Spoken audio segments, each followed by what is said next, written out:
Good afternoon and welcome to our first meeting of September.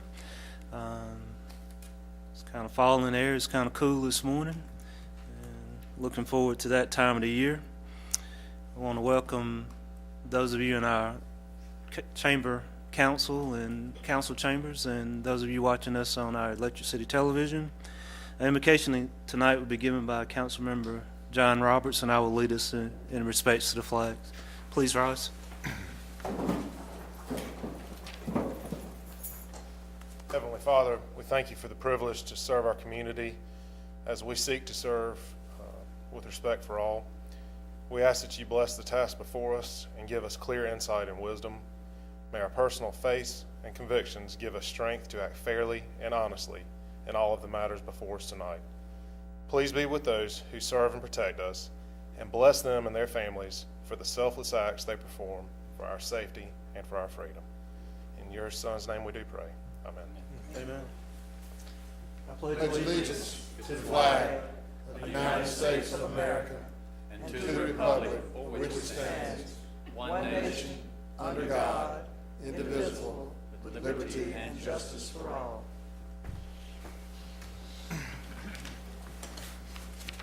Before we get into the body of our meeting, I'm going to ask Chief Warren to come up. We have a swearing-in ceremony. Chief? Thank you, Council. Always appreciate your time. I'd like to call up Firefighter Anthony Ragsdale. And to tell you a little bit about Anthony before we get started, he graduated from BHP High School in 2007, attended Greenville Technical College and Lander University, and has previous fire service experience with the Honey Path Fire Department. He has completed all of his probationary period and is qualified to be sworn in as an Anderson City firefighter. Anthony, is there anyone with you you'd like to recognize? I'd just like to recognize my sister, Leanna Ragsdale. Okay, if you will, raise your right hand and repeat after me. I, Anthony Ragsdale, Anthony Ragsdale, do solemnly swear to do my duty do solemnly swear to do my duty as an Anderson City firefighter as an Anderson City firefighter to the best of my ability, to the best of my ability, to serve my commanding officers to serve my commanding officers with respect and dignity, with respect and dignity, to serve the citizens of the city of Anderson to serve the citizens of Anderson with compassion, courage, and integrity, and to uphold the laws, rules, and regulations to uphold the laws, rules, and regulations of the United States of America, of the United States of America, the state of South Carolina, the state of South Carolina, and the city of Anderson. and the city of Anderson. So help me God. So help me God. Congratulations.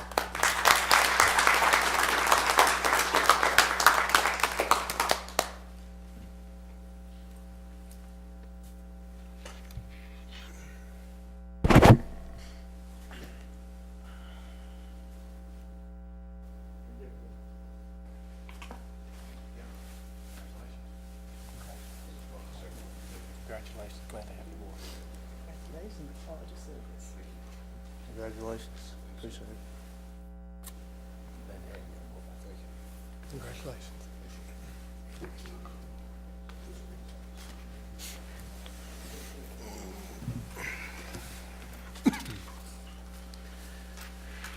I'd also like to, before we start our meeting, I'd like to recognize some visitors that we have in our chambers today. We have Dr. Becky Campbell with Anderson University is here with some of her students, her nursing students, her senior nursing students.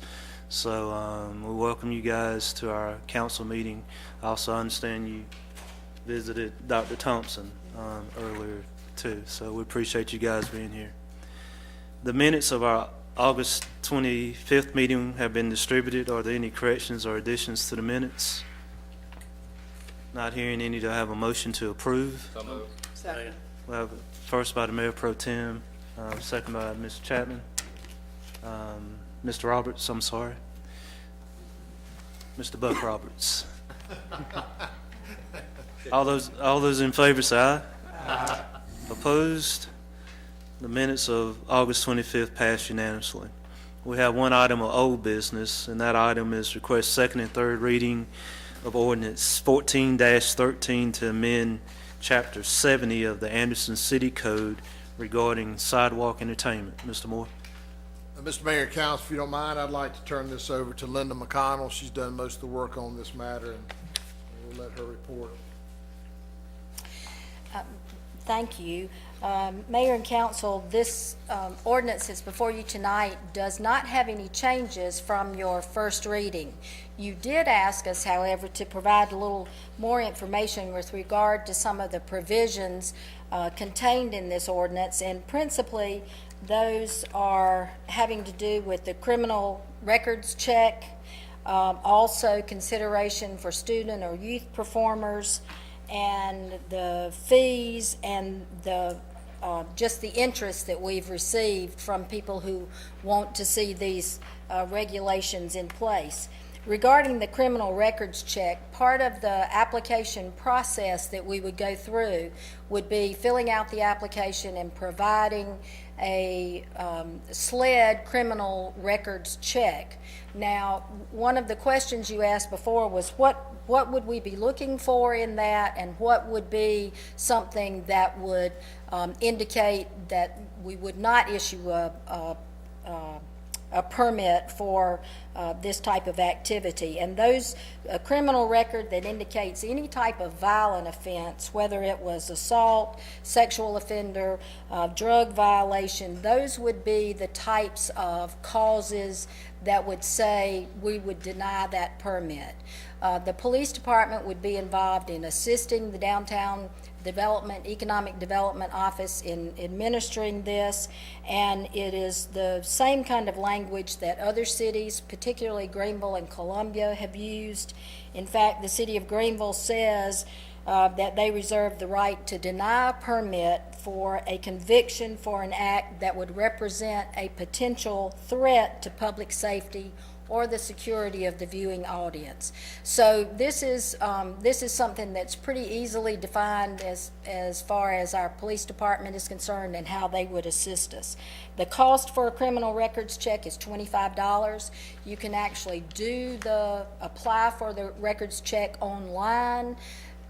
One of the things that we suggested, that if you wanted to consider it, because this is are regulations that are similar to other cities, Greenville being our closest neighbor and most likely to have some crossover between the types of performers. If you wanted to have a reciprocal agreement that you honored someone's criminal records check from Greenville, if they wanted to supply that and not pay for a new check, we could do that.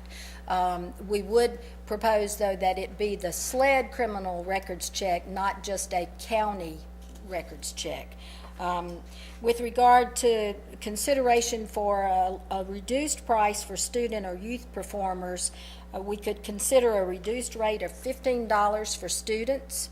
And the only thing that you would need to do is provide a student ID or a proof of age card. And if you had individuals who were under the age of 18, then obviously they would need a parent or guardian permission.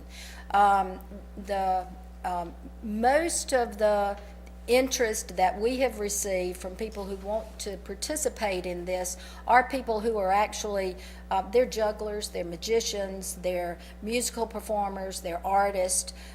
We had them in our our Art on the Town event in the springtime, and it has, received a very welcome reception.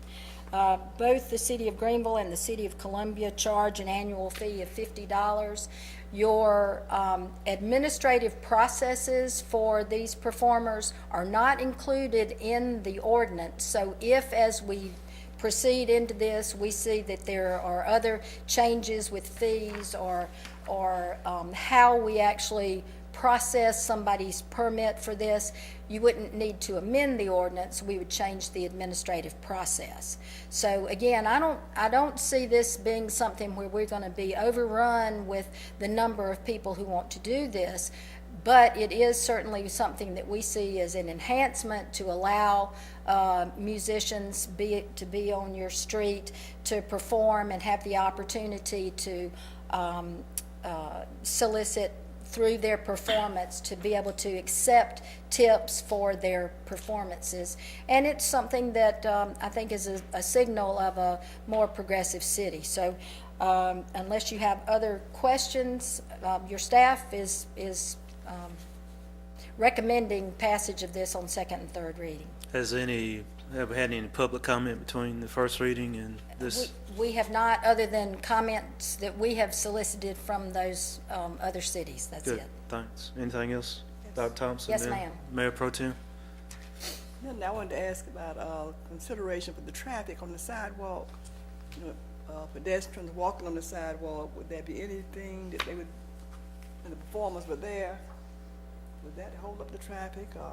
No, ma'am, you know, we're just like you have your sidewalk encroachment ordinance now, whether it's tables and chairs that are out there, or umbrellas, or whether it's a musician who's performing, you really can't block the sidewalk. They can use the sidewalk just like other people use the sidewalk, but we don't foresee that as being an issue.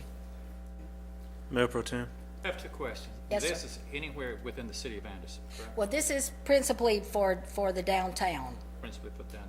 The Yes, sir. second question I have is how many people have actually asked or have shown concern or shown interest in this type of? We have about 6 different types of performers who have expressed interest to us, yes. And some of those are the same ones who participated in Art on the Town during the spring. I got a quick question, Mayor. Mrs. Harper? So right now, if we adopt this, it's gonna cost somebody $50 for a year's permit to be a street performer. That's correct. And that is, if you remember now, one of the distinctions is this is less than the current regulations in which they have to get a business license, because most of these people are not selling any merchandise. They're simply performing, you know, for tips. So it's, if they still are selling, they still need a business license, but most of these would not fall in that category. So the actual $50 is less than what it would cost them now under your current regulations. I mean, I had an opportunity to be downtown Friday night, and there was a guy with a saxophone That's correct. playing. It With was nice. with our blessing. It was nice. I mean, he did a good job. And Yes. there were a lot of people standing around listening to him play. One more thing, Mr. Lockers, then Mr. Chapman? this $50, you know, just to clarify, there is an addendum that allows for students, correct? Yes, sir. If that's what you tell us tonight, you want us to make sure we do the $15 for students, we will incorporate that into our application fee and our See that process. included in this. No problem. Mr. Chapman? I was just going to say, I think the ordinance is reasonable. It does a good job in protecting the integrity and the safety of the street performers and the people who use downtown. So with that, I'm going to suggest we approve this on the second reading. First by Mr. Chapman, second by Mr. Roberts, John Roberts. Discussion, further discussion? All those in favor say aye. Aye. Opposed? It passes unanimously on the second reading. I move it be adopted on the third reading. First by Mayor Pro Tem, second by Mr. Harbin. All those in favor say aye. Aye. Opposed? It passes unanimously on the third and final reading. I agree with Matt on the street vendors, and I also thought it was very interesting. We had several people trying to play the piano this weekend on the 3 pianos. So they had a couple that should go back to their day jobs. But I mean, it's very encouraging that people are out having a good time on the sidewalks and the streets of downtown Anderson. It's very, very encouraging. Thank you. We have 2 items of new business, and that first item is request consideration to purchase a sewer inspection camera for the wastewater department. Mr. Moore? Mayor and Council, while I cover the basics, I'm going to ask Jeff Caldwell, your Utilities Director, if he'll kind of come down the podium in case you have some specifics. But this is basically a low bid or most responsive bid award. If you remember back, there was the EPA program, the CMOM they call it, and he'll have to tell you all what the CMOM stands for. But it is a proactive program for replacing or improving the lines in the ground, the part of our wastewater treatment system that you don't see. And this particular piece of equipment, they have obviously modernized it since my time. It's capable of mapping those lines, pipe assessment tools, generating reports, creating work orders, storing videos, and a whole lot of things that are important in compliance with the EPA CMOM program. There are 3 bids, and we had one typo. PeerPoint, it should have said PeerPoint software does not meet the desired level of service and requires third-party upgrades. What that basically means is these cameras now have a lot of data processing capability, or IT. Theirs does some of that, but you have to contract with a third party to really get it up to the level that we would like to have for EPA.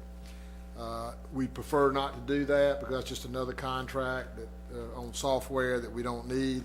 So in the end, we're recommending Q's, which is a Southern Municipal Equipment, is the vendor out of Lexington, and that price is $66,833, which you can see is kind of in the middle of all the bids. So with that, we'd recommend that as the low bidder, low responsive bidder, and certainly Jeff can answer any other detailed questions you may have. Thank you. Any questions, Mr. Roberts? Jeff, it's my understanding that the old camera could be repaired, but it's too could- cost prohibitive Yeah, at this point. it could be repaired, but it did not come back with any warranty whatsoever. I That's- believe it is about almost 10 years old now. And it's so- pretty costly repair too, correct? Yeah, and that's just the camera. The command system that we're also getting with this is much older than that. We just Right. purchased a new camera last time and not a command system. Mr. Chapman? Can the old one be resold, even though that it's not working? Last time we did this, we had a working camera that had been repaired a few times, and they took it in, but this one, they do not No offer credit that or any anything? longer. Okay. Is that because it's so old? I'm not sure if they even offer that program through their company's model anymore. I'm not sure. Good. What's CMOM stand for? CMOM stands for Capacity Management, Operation, and Maintenance, and it's a set of programs that EPA likes you to go through in order to really know exactly what's going on in your system underground, that part that's kind of out of sight, out of mind. They want to make sure you're looking at that, and part of this program, this camera will be able to identify over a 10-year period every linear foot of line that we have in the ground. And EPA has become that's more of a focal point Yes, exactly. on what they're doing going forward in all communities, right? Yes, absolutely. Mayor, Mr. Roberts? I've seen the old camera work. It was fairly new at that time, and it's amazing to watch what you can do with that thing. In fact, they relined the line that I looked at, watched them do when you did the fiberglass lining. Yes, sir. That thing recorded every opening that was coming into it. And when they put the lining in it, it went back and cut those openings out, so the sewer from those houses could come back into that line. It's amazing. Ms. Harvey? How big is this camera? It'll be able to, the crawler part of the camera that's on wheels or tracks will be able to go in at as low as 6-inch pipe. So it'll go in just about every main that we have. The 4-inch pipe requires a push camera without the crawler. That may, I'd make a motion, we approve Second. purchases. First by Mr. Harvey, second by Dr. Thompson. Further discussion? All those in favor say aye. Aye. Opposed? You got a new camera, Jeff. Thank you, sir. Thank you. Our last item of new business is request consideration of a contract with animal control experts for pigeon control in the Carolina Wren Park. That's a lot of birds. Mr. Moore? Yes, Mr. Mayor, and it takes 4 people to help us get this message out to you guys. But anyway, we do have, Linda's gonna take the lead. We got Bobby, and we got Arlene and Ted, who help kind of evaluate what to do about pigeons. I've been in this business 37 years, and they've always been an issue. But now with Wren Park, they become an issue, particular to the city.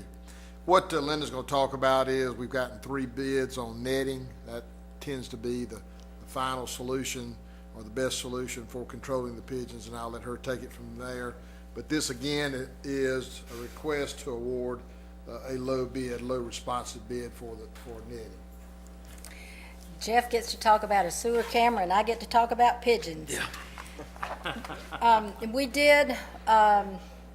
We certainly have recognized that we have an issue with birds that like to roost in Wren Pavilion, and it does present some problems to us. We have investigated the best practices from other cities who have public buildings, private buildings, different types of roofs, open air structures, all of the above. And from all of these experiences from some of our counterparts, it seems that the thing that has the best results, it's not foolproof, it doesn't completely eliminate every bird that might roost there, but the one that has the best results is this netting system. What we did learn throughout this process is there's the company that we're recommending tonight, Animal Control Experts, offer a product that is slightly different from what we've some of the other counterparts. This does have a zipper component to it. That's important to us because when you put this netting in the upper part of the Wren Pavilion, we still need to be able to have access to do maintenance activities, replace lights, do those sorts of things. Being able to have the zipper component in this netting allows us to be able to get in there and work, do the things that we need to do from a maintenance standpoint. The particular system that we're recommending the netting does have a 10-year manufacturer's warranty. It also includes, for a period of 2 years, the Animal Control Experts will come back, check on your netting, make sure that it's not slumping or coming unattached or doing anything that would impede or allow the birds to get in it where we're expecting the netting to do its job properly. The bids that we've received, Animal Control Experts are the low bid at $11,385. We had previous bids from Trail Corporation because they investigated it during their work on the project at $16,899 and Orkin Pest Control at $28,000. So we feel like, from the staff standpoint, that Animal Control Experts at $11,385 is the appropriate product that's being provided. It also includes the fact that we would rent 2 lifts for about a week to install the to install the netting in the Wren Pavilion. So that would bring our total project cost to $13,085. Dr. Thompson? I'm trying to envision this netting that you're talking about, Linda. Is it a real net that you're going to pull out? We have a sample of it. It is black, which fits in with the color of your beams and other structural supports that are up there.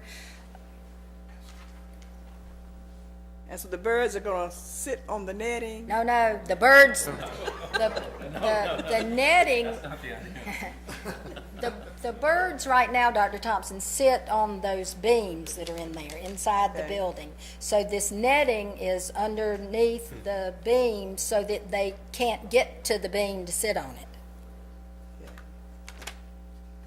Because, you know, like John, I remember about 35 years ago that we had the pigeon problem up and down Main Street, and they were sitting in the trees. Is that correct, John? And destroying all the cars that were parked there. We started cutting down the trees to get rid of the pigeons, and so now they're back. Well, they've never really gone away. Never They gone. just relocate from time to time. And, you know, I think the difficulty with this particular the way our Wren Pavilion is situated, certainly we want people to use it for events. We did not include this in the initial because the birds weren't roosting there at the time. Now they've discovered it. We've tried things, just so you all know, we've tried the fake owls that tend to sometimes scare things away. We've tried the sonic ultrasound, thank you, that emits the noise that is supposed to scare them away. Those pigeons just laugh at us for those kinds of things. So really and truly, I mean, we've tried to do the what would be the simple methods and employed those to see if they worked, and they have some bit of success, but to really deal with the issue of roosting in that building, we feel this is the appropriate measure to take. We also think that being able to reduce or eliminate this problem certainly makes that venue a more desirable venue and helps us as far as the maintenance activities involved in it. And yet it still allows us the ability to maintain the lights and do things of a routine maintenance that we need to do. Mr. Harbor? How much have we spent on the screeching owl and? Oh, they've been negligible amounts, and maybe that's why, I don't know, but we even tried moving the owls from place to place. They may not be smart birds, but they catch on to that pretty quickly. We're renting 2 lifts. We don't have one of those lift things? Not for that height, no, we don't. Mr. Mayor, Mr. Chairman? I just have 2 questions. The first one is, I guess, it's not more of a question but more of a statement, but I always find it interesting that with other nuisance animals, rats, beavers, things like that, you have them eradicated or have them removed because that kind of eliminates. But in this case, the only thing I'd be worried about is the company aware or had any problems with bats hanging from this? Because bats tend to hang where pigeons tend to roost. So I don't want to. Not that we know of, and I will say that these people do, this is what they do. Okay, I think we're. just asking the question. I think they guarantee that it gets all birds. Okay, excellent. Not just pigeons, because they do this all over the southeast. Okay. Only one I can say go through, that's a hummingbird. Maybe. I can live with a hummingbird. They tend not to be real smart anymore. Anything else? I have one question. Mr. Lockridge? What if by some unforeseen reason this thing doesn't work? That we put it in there, and what kind of guarantee do we have with the? We don't. I mean, the only thing I can tell you is that we have talked to people who've used it, and they've been pleased with the results. Now, it's like we said there, and I'll give you an example.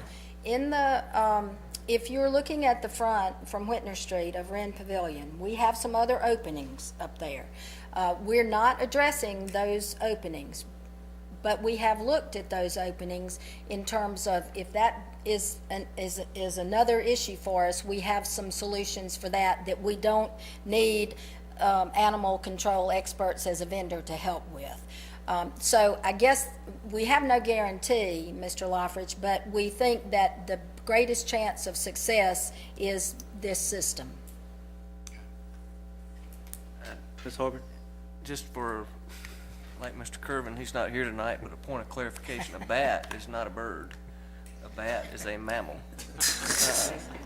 But with that, I would like to make a motion, a mammal. A bat is not a bird. But with that, I'd like to make a motion that we approve this, try to eradicate the pigeons in the Carolina Wren Park. Second. I have a first by Mr. Harbin, second by Mr. Roberts. Discussion, further discussion? All those in favor say aye. Aye. Opposed? That passes unanimously. How long does it take to get up? A week, maybe a little bit more. Okay. Two at the outside. I do have one other quick question, Matt, for you. Are we going to do the prior cleanup before they set it? Because I know we've been doing the cleanup beforehand. They are supposed to help you with the cleanup. Excellent. Administrative briefing, Mr. Moore. Only the calendar tonight, Mr. Mayor, and if you'll look with me on your calendar, we have a few events. I'd like to call particular attention to tomorrow night. Bobby Bevel's here tonight, our Parks and Recreation Director. It will be a nice night at McCants Field. The weather's supposed to be great. We're going to have the McCants Field lighting dedication. We have the Musco lights that we have at the other facilities, which are really nice. Really has upgraded. And I want to commend Bobby and his staff. They've done a great job with that field. And a lot of you guys go back there with me who played on that field many years ago, and so it brings back good memories. So anyway, 5:30 tomorrow night, we have some of our Recreation League that will be playing, so we'll have a dedication of the lights. You'll see the lights in action, and actually Councilman Stewart, he coaches one of our teams, and his team will be playing that evening. If you'd like, you can take in a ball game, and if you're so inclined, then you can walk 3 blocks up and then take in The Amazing Spider-Man 2 at our second movie night at Carolina Wren Park. That starts at 8 o'clock, Spider-Man 2. Really, the rest of the month, a couple things. Thursday night, still not too late if you'd like to attend the Anderson County Municipal Association meeting. It's being hosted by Pelzer. If you'll call Brandy, she'll make arrangements for you if you have not already. And then looking on throughout the rest of the month, next Tuesday, the 16th, is the Upstate Summit at the TD Center. That is actually the Diversity Summit. The city has been a participating member since its inception. So if you'd like to go, just contact us, and we have some arrangements as a sponsor. And then our block party continues also in Carolina Wren Park. So that's what we have for the rest of September. And Mr. Mayor, that's all we have. In regular session, have 2 contractual matters that we need to discuss. If you'd like, I'll go ahead and read those for the record. Number 1 is a possible contract for a parking garage or the eMerge program between Innovate Anderson and Matrix Construction. Again, they are participating partners with us. And the second one is a possible contract with the Public Defender's Office, and that would be to defend people who come through the court system that have no financial means. Thank you, sir. I'd entertain a motion to go into executive session. So moved. Have first by Mayor Pro Tem, second by Mr. Roberts, Buck Roberts. All those in favor say aye. Aye. Opposed? We stand in executive session.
I would entertain a motion to come out of executive session. Second. First by Buck Roberts, second by Don Chapman. All those in favor say aye. Aye. Opposed? We stand out of executive session. In executive session, we heard a contractual matter in regards to the parking garage, and that's Emerge, Innovate Anderson, and Matrix. No binding contract came out of that, and we'll just ask the city attorney to press forward on that. And we also had a possible contract with the Public Defender's Office, and the city attorney updated the council in regards to that contract. No action will be taken at this time. I'd entertain a motion to adjourn. So moved. First by Dr. Thompson. Second. Second by Mr. Harbin. All those in favor say aye. Aye. Opposed? We stand adjourned. Thanks, everybody.